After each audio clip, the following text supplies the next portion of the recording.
Yesterday, I returned to my hometown of Peterborough for a family gathering, and I arrived a little bit early, and so I decided to drive by my childhood house. When I was a young boy, my parents bought a property and built a house and designed it and created the landscaping and planted trees and all sorts of things to make this home ours. And it was a beautiful property that we all took a lot of pride in. And my parents divorced at one point and sold the house. And so we kind of, it had been years since I'd seen it. So I decided I wanted to drive by and take a look at it. And what I was taken by was a lineup of fruit trees that my family had planted, that we as kids with my dad dug the hole and put these little seedlings or very short bushes at that time. And we never actually saw the growth, and we never actually got to see them bear fruit. And so there was a sense of this loss, but delight, as I saw these now very large pear and apple trees that I'm sure that the owners of the property now enjoy and love. And I kind of felt like Moses in that moment, you know? So in this Old Testament reading, what we see is Moses is on this mountaintop with God, and God points out to him the promised land. The promised land that Moses had been struggling through the desert with the Israelites. And God shows that promised land to him. And then Moses dies. So Moses never actually gets to enter into that promised land with the people that he journeyed with. And so there's a sense of God bringing us to this place where we sow seeds into our world, sometimes not able to see the fruition or completion of it. Sometimes we invest in things that we know God is calling us to, but we don't get to see them in their completeness or in their glory. But then there are other times when we feel like the promised land, if you will. Where I feel this particularly is in grief. I'm actually very much so in that place right now. Last night as I was writing my, I'm going to cry. As I was writing my cue cards out, I got a phone call from St. Christopher's Church, and my very dear friend and mentor died yesterday afternoon. And I met Steve Hopkins about 6 years ago when I arrived at that church as a student. And for about 4 years, he and I worked very closely together. He was the rector of the church, and we worked through the really hard and real parts of leadership formation that I very much so needed at that time. And so I had this deep sense of that investment that he made in me. And now as I go into new territory and promised lands, I have the sense that he is not with me the way that I had hoped or envisioned ministry being. I kind of always anticipated being able to call him and talk about the delight and the struggle that I had as I grew into ministry. And so, but I have a deep sense of gratitude, and so sometimes we feel like the promised land when we look at the ways people invested in us.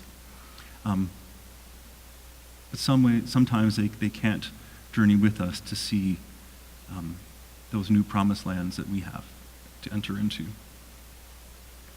God calls us to sow seeds into our world,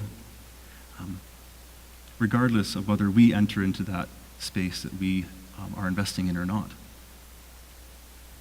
But many of the things that we experience, that we invest in or that we receive from one another, come from this overarching call that Jesus calls us to in the gospel today. You know, the golden rule. Love of God and love of our neighbors. But I think the most important thing about this rule is that we actually, from time to time, pull it apart and say, so how do we do this? How do I love the Lord my God with all my heart and all my soul and all my mind. What does that look like? And as we gather here as the people of God, how do we love God and love our neighbors? I think it's really, really important to pull that apart because that overarching message or mission influences and is related to our behavior, our beliefs, our character, our relationships. They play out in the day-to-day lives that we're called to. This great commandment is linked to the Levitical law. So in Leviticus 19, there's this list of commandments that God gives his people. At the end of each phrase or each commandment, God says, "For I am the Lord." And so there's this sense that God calls us into something, and God expects God's followers to mimic or to mirror or to grow into God's character.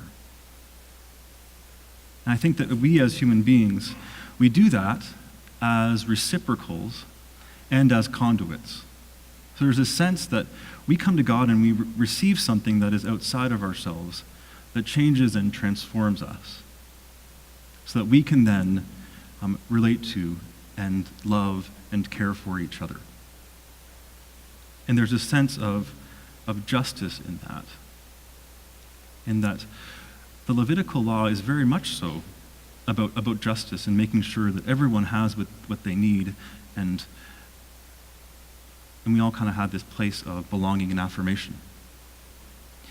And I think that when we pull that apart, what we do is we do two things. We look at the ways that we have failed. You know, those moments that we know that there's this vision and mission that we're called to, but the way that we behave doesn't match that. And that's a reality for us as humans. And then it also kind of brings to life the times that we've been swept into the spirit of justice and have been changed and redeemed and healed. And so as I was unpacking this, there was things that came to my mind as I intended to come to you. And I want to end with two stories of one of a time where I wish I could have a do-over, and a time where the Spirit of God and justice was present in a way that healed and redeemed me and brought me to this kind of new place of being, or at least the potential of it. Last winter, I was running late for a meeting first thing in the morning, and I had opened the door and went to run to my car to realize that there was an ice storm that night. And so I almost fell, but I didn't. Went and grabbed my salt and sprinkled it out all over the sidewalk. And as I was putting the salt back, a homeless woman was walking by, and she slipped and fell on the sidewalk. And she wasn't hurt, but I put the salt down and I went to say, "Are you okay?" And looked over, and she was on the ground and she had her hand out. And in my mind, I was like, "No, I can't help you." I jump in my car and drive off, leaving someone lying on a sidewalk with their hand out to me. I wept. Because, you know, those moments where it's like, you know, God's calling you to something better. Somebody else needed me, and I walked away from it because I was late for a meeting and busy, because I was maybe uncomfortable. The ways that we are brought into living more fully into this great commandment is by being honest about the ways that we've failed to. And so, can you think of a time in your own space and reality where you know your behavior did not match up to what your ideal or what you strive to be and to function in? That's what we bring into this gospel message if we deconstruct it. But we also bring into it those times when redemption and healing have happened, because the Spirit has led us into a place where we have experienced God's love and God's love for one another. I was a hospital chaplain for for a year before I got into parish ministry, and there was one very long day at work, and I decided to go and have a pint afterwards with a friend. And as we were walking home, we were walking along the sidewalk, and I looked down and there was a pair of legs sitting out on the sidewalk. And this man was lying down on someone's front yard with his feet hanging out on the sidewalk. And just lying there, and my heart just stopped, and I couldn't walk by. And so I reached down and I kind of tapped him on the shoulder to make sure he was actually still alive, because he was very still. And he was, but he had, he was on a binge, and he needed help.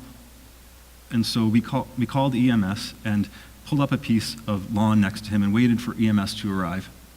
And he told me his story about how he was a tradesman from Mexico, and he had arrived with hopes for his family and himself, and couldn't find a job, and had been homeless and an alcoholic. And so he shared a story with me as I sat on the piece of lawn with him, and waited for EMS to come, and they took him to a neighboring hospital. And the next night, I was on call, and I was returning a pager after a very long and busy day. Like, I had gone from crisis to crisis to crisis, and I was exhausted and feeling anonymous, actually, to be honest. Like, I'd just gone and helped all of these people, and none of them actually knew who I was or what my story was. And I was walking down Bay Street to return my pager for the end of the night, and I look up, and there the man is that I sat with on the lawn the night before. And we walked by one another, and we made eye contact, and I said hi or something, I can't remember, and he didn't recognize me, and we kept on walking, and me thinking, wow, like I sat with him for half an hour, and he told me his story, and blah, you know how our minds work, right? And he didn't even recognize me at the end of a long day, and all of a sudden I hear, wait a minute, and I turn around, and he calls to me, and he's running down the sidewalk saying, I remember you, you're the man that you sat with me yesterday. And it was like this healing, redemptive moment of justice where those walls and barriers between us were gone, in a way that the Spirit swept me into a new openness, and also offered me the sense of redemption, in that at the end of a busy day where I felt unknown and alone, somebody knew me and took a moment out of his day to tell me that. These moments where we experience the love of God and the love of neighbor. And so can you think of a time in your life when you have experienced that? That love of God and love of neighbor that has surprised you and changed you. As we come together in this moment of worship and relationship, may we hold and offer to God our King and our healer and our redemption, both those times where we have failed, but we know that we place ourselves in a greater story of forgiveness, but also may we hold out to God in worship those times that have surprised us, have healed us and redeemed us, because we have been open to God's love and to the love of one another. Amen.